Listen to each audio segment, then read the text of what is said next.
People used to get upset when disco was linked to funk, but now when they have hip hop linked to R&B, make up your mind. Which one do you find more offensive? Do tell, do tell.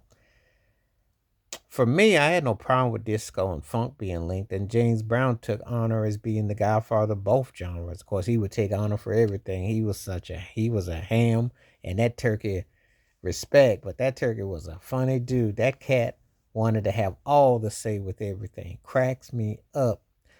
But this the thing. Um, the problem with hip hop and R&B is that they're two different stylings. Rappers ain't singers. They don't make the same kind of music. You're made it off a beat, turntable, the most basic, stripped down layman's terms you can imagine. R&B was melodic, rhythmic, storytelling, story, middle, and end. Hip hop is a bit more freestyle, has a bit more going on. So, it's not the same trajectory. You're trying to get an immediate bop, an immediate flow. R&B is a story. So it's always more offensive to have hip hop lumped with R&B. Disco and funk, okay, four on the floor in the beat, but you can manipulate it. You can't manipulate hip hop and R&B. They try to. They still try to sell you. We used to call them a sapper. Use a rapper and a singer, so we call you a sapper. So, you're like trying to do this hybrid. And they've mixed it up so bad between rappers and singers now. It's almost like NBA tweener guards, like a shooter and a point. And your kind of lines are blurred. It's very manipulative of what they've done, and it's watered it down. So when they use this AI technology, you'll probably turn on one of them old Arthur Price psych records or something, and they'll probably put an AI on it and make it modern or something. That's what they're trying to do. Or Al Green, they'll tell them, they will distort what you remember. And 50 Cent ain't meant to be singing love and happiness, but that's what they'll try to do.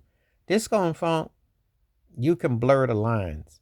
You could get a band like Casey and the Sunshine Band who could blur those lines, and you could live with it. Kool and the Gang could blur those lines. If you were versatile enough, you could blur the lines. But if your skill set ain't there, you can't. But hip hop and R&B, you can't really blur it because it's gonna loan itself to one or the other. But that's what they've lumped it together. When they lump titles together, when they lump genres together, when they lump you together, this is what they do. And it's always the case with black based music. Always is the case, even though all forms are an offshoot. They don't do that and say R&B, rock and roll. They don't say R&B and country. Oh, you get quiet now because I done told the facts because they are offshoots of it. Blues, jazz, all connected. Classical too. You know, do your research, do your homework. But this is how it goes. But I would say that hip hop R&B is more offensive than disco and funk was. Definitely, And they did it on purpose, though. I mean, they definitely came with an agenda to mix those ingredients and to sell it as such. And that's the facts of what it does. And then you get people who don't know. And then that's why they blow these acts up who sample and loop. They tell you that this producer is this and that and all that. People's got 99 records.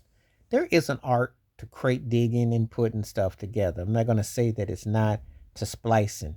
However, you're not a music producer. You're not Tom Bell. You're not Nile Rodgers. You're not Maurice White. You're not Quincy Jones. You know, you're not putting anything that is, it's a hodgepodge, but it's not from the aesthetics that you were writing out parts, putting strings, putting harmonies. You're not Gambling Huff. You're not Holland Dozier Holland. And I can name people, Norman Whitfield, I can name people that can actually put it down in the studio. A lot of people in the creative process.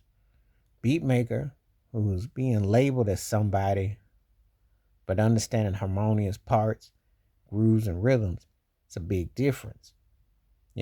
We can debate disco and funk with the beats and the simplicity and all that, but there's still, even the production, there's still a rhythm to it. Still a cadence to keep just the straight beat with it. So, but that's how I look at it. But you tell me what you think below in the comments. Please hit like, subscribe, work on thoughts, comments, and I do respond. Thank you. Wash your hands, keep your mind clear. Watch out for another Share the video if you like and hit that membership. Stay safe, stay blessed, stay woke, stay free. I'm out. Peace.